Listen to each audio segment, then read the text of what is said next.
the introduction of Ind AS. So when it will be done in phased manner, the other companies have to prepare their accounts what they are preparing now on the basis of the Indian accounting standard. So that will remain. At some stage, maybe at that time it was in a 3 or 4 years time, when all the companies will adapt into Ind AS, there also the question was that other than the corporate bodies, like partnership firms, proprietorship, all these businesses which are there, what they need to do. So for there also, I think Indian accounting standards which Institute has said that will continue. So basically there will be two set of standards which will continue. However, for one particular entity, it will be only one type of standard which is required. So that is what Ind AS will be. And as you all know that what has happened is that because of various reasons, MC has deferred the IFRS or Ind AS introduction. One of that was that new Companies Act is coming, and now from 1st April it will be it will be applicable from 1st April, as 3 days back it has come. Changes in direct tax code. We don't know whether it will come soon or not. But meanwhile, what has happened is that we have been faced with tax accounting standards.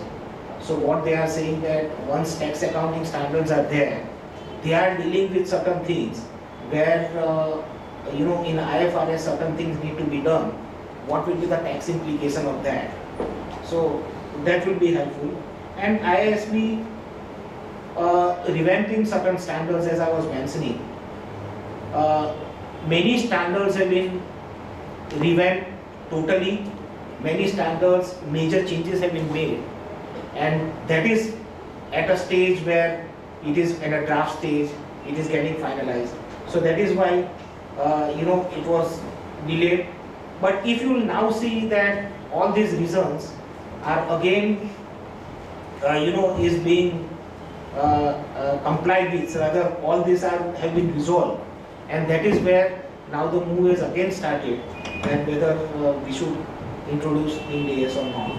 And as I mentioned here, February 24, as I was mentioning just 15-20 days, 1 month back, Economic Times had article where they are talking about April 15 introduction for certain companies which are having a net worth of more than 1,000 crores. So I think very soon, in my view, the move will be there for Ind AS, at least for certain larger companies. So one has to be ready for the same. Sir, yeah. We have been hearing about IFRS for last 5 years. For a person like me who is not a hardcore auditor, this whole scenario is so confusing. So the various dates were established. In the meantime, you find that accounting standards are being promulgated, tax accounting standards are there. They have set up new bodies and National Accounting Standard Board. So the whole thing is so confusing that, and whatever presentations were there, so many professional firms for teaching for business, for conversion to IFRS. So what is the real cause for holding up this? You got various days, 2012, then it was postponed, and it was postponed. And the real gap between the Indian accounting standards and IFRS, whatever we learned in the presentation, the gaps are not too large. Yeah, okay. I think here it is there. Actually, just to briefly deal with your question. So to briefly deal with your question, today's Indian accounting standards and IFRS, there are very large gaps. I'll give you 2 examples. One is on mergers and acquisitions. Actually, I have dealt with earlier. That when you merge certain companies or acquire certain companies, the way we deal with that in accounting, we deal as if that it is a merger, although it is an acquisition, and we go by AS 14. And that AS14 standards is far, far different than the equivalent standard which is now IFRS 3. That is far, far different than what is today, our standard which people are applying, which is AS14. That is one. Second is that we have a lot of difficulties in accounting certain things because there is no standard for a financial instruments. And in last 10 years, there are so many financial instruments which are newly floated. Previously, if you will say financial instruments, it will be like a ordinary shares, so what we call it as equity shares, preference shares, and there will be a date. But if you will see in last 10 years, there are so many new type of financial instruments. So unless you deal with that, the accounting is not done in a proper manner by many companies. And accounting is differently done by different companies. So with that, what is happening is that comparison gets vitiated. So I will take an example that, give you an example that, let's say a foreign currency contract. If it is for a hedging, institute itself have come out with that it is not been dealt under AS11. So if it has not been dealt under AS11, it has not been dealt anywhere else. And the problem is that what type of accounting needs to be done then for that. So many companies, in fact, I have done some research work for the institute, and which is actually continuing. We are going to come out with some kind of guidance that till the standard comes, if that gets delayed, then what type of accounting needs to be done for such type of contracts like derivatives and all that. So if you, and I have done a study because of that for various listed companies. The same item are dealt in 3 or 4 manners by different companies, and with a huge difference in a profitability. So that is why, unless you will have a standard for that, we may be moving towards a disaster. So that is why I think it is required. And we then today cannot say that we are in compliance with IFRS. Now again, so that is why Ind AS. If you will deal with Ind AS, maybe you can say that to the extent of 80%, you will be complying with that. And that is where I have dealt with certain carve-outs which are there with Ind AS. But as I was mentioning earlier also, that Ind AS today will be 80% compliant with 6 new standards which will be introduced by IASB. And if you don't keep a pace with that, then it will be only 60%. So that is where is going to be a problem.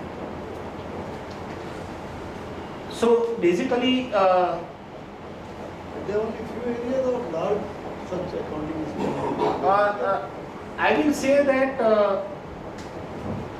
there are many areas, not one can deal with that, but the difference is quite large. If you look at it, that how they have to do it and how we are doing, the difference in profitability will be quite large. Take a case of a real estate developer. Real estate developer, whether they have to go by a percentage of completion method, or they have to book their profit only on giving the possession to the a buyer of the flat or buyer of the units. Now, if you will have 2 different ways, then profitability or company's profitability will be totally different. So we have, that is why a guidance note for that. When we have introduced the guidance note, there are changes which are happening in the corresponding accounting, international accounting standards. They have dealt with IFRS 15 in that, and that IFRS 15 is now changing. So that is where we are going to have a problem. But fine, I think we have a conviction that okay, we don't have to follow totally. So there, if there are carve-outs which are, I think, dealt with. So once with the introduction of that Ind AS, one can tell the world that there are these 10 carve-outs which are there, and these 10 carve-outs are only a difference. So that is where I think it will be a beneficial from that angle. So 35 Ind AS till date has been given. This standard contains various carve-outs, as I have mentioned, we will deal with that. But there is a significant IFRS development afterwards, which are these IFRS 10, 11, 12, 13, which they have introduced. As I was mentioning, ICAI has given a draft, but when it will get finalized and it will become mandatory at IFRS level, I don't think it will become mandatory here. So that is where there will be a gap. Companies with Ind AS is unlikely to result in compliance with IASB, IFRS. That is quite clear. IASB says that unless you are 100% compliant, you will not give the certificate that your accounts can be treated as an IFRS. So fine, I think we have to live with that. So we will just look at what are the major differences. So basically, if you will see, IFRS is in existence, but we do not have even Ind AS for that. That is basically coming out of in two ways. Actually, three standards. If you look at here is that there are no standards even in Ind AS.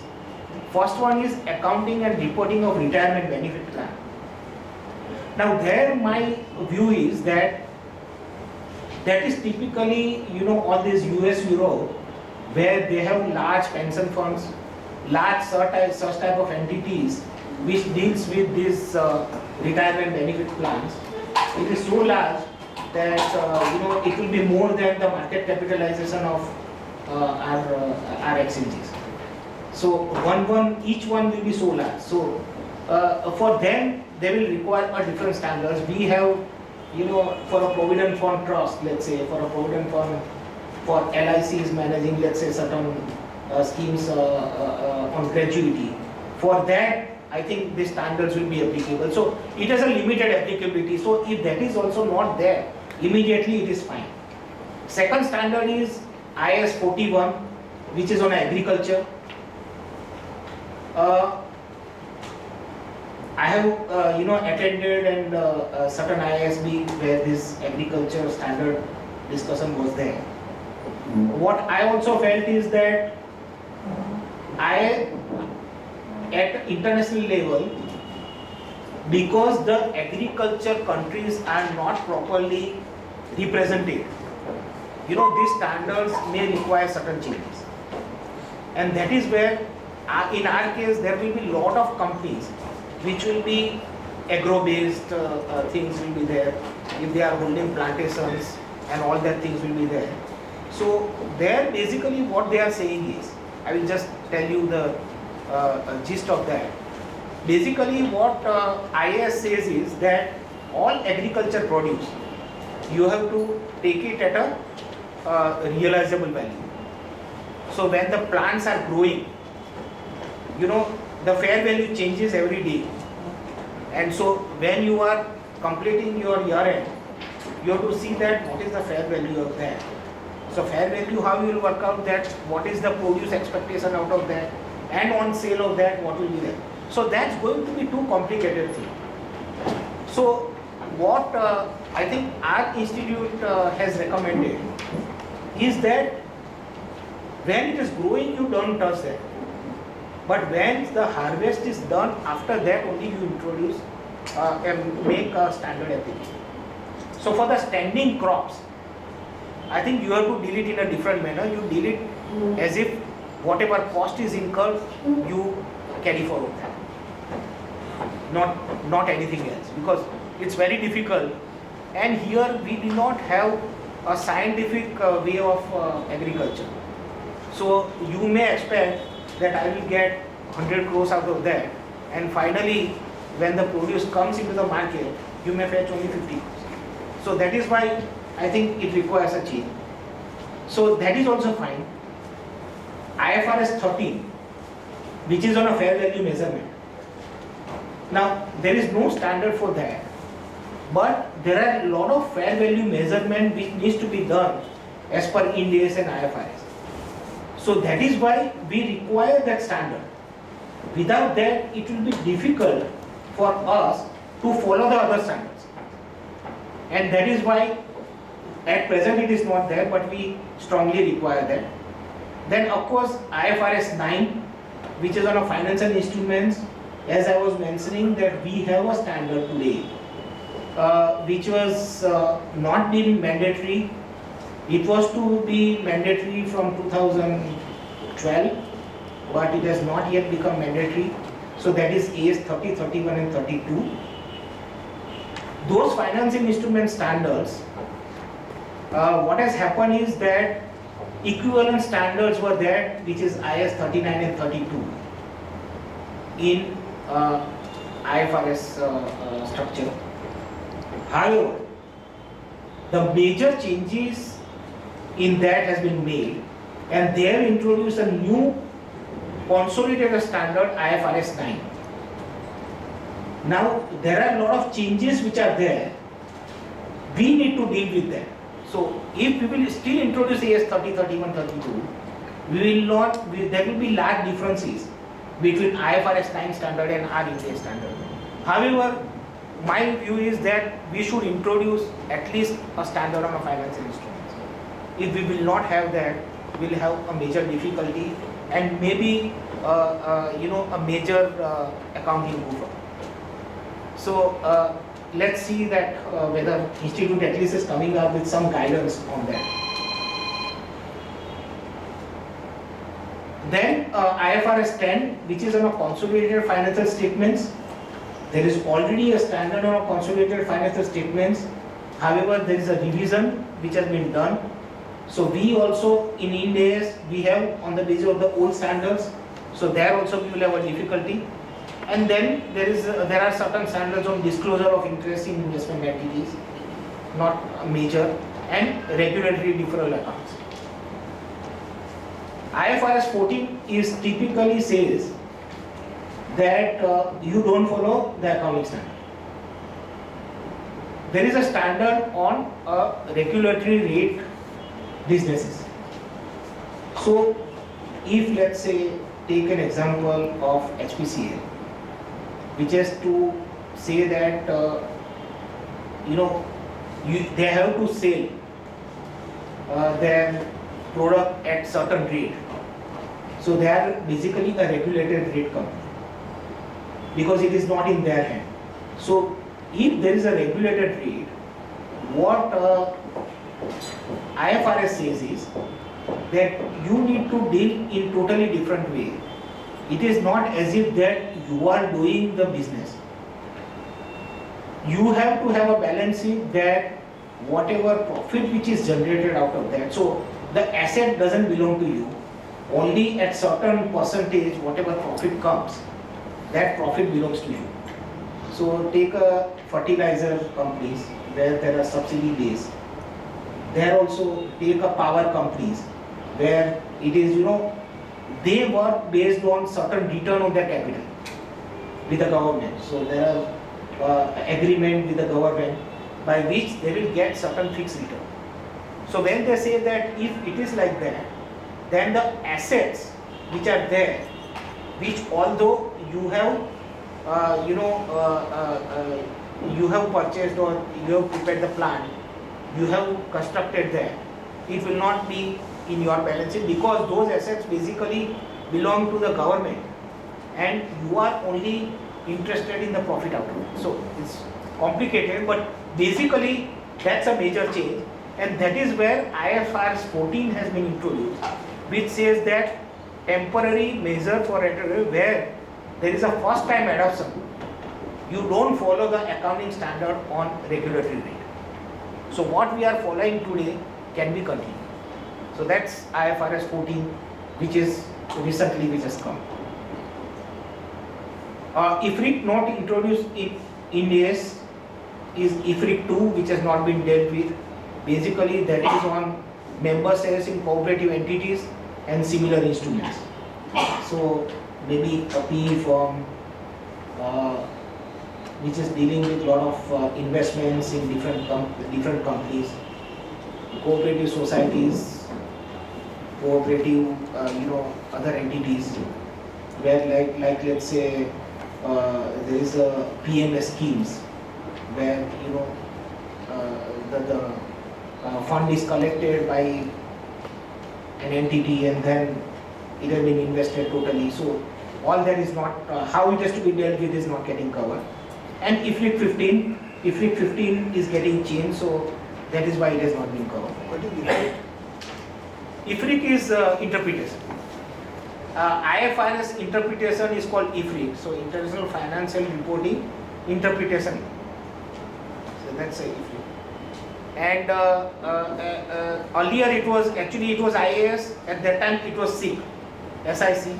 So it was interpretation of earlier international accounting standard. And now they call it as IFRIC. Exposure draft, as I have mentioned, basically they are trying to deal with that. The major change which are also coming in the employees' contribution standards. Our accounting standard says that any actual gain or loss on account of the change in the actuary assumptions should go into the profit and loss account. While international accounting standards give the options. They say that either you take it to the reserves or you take it to the profit and loss account.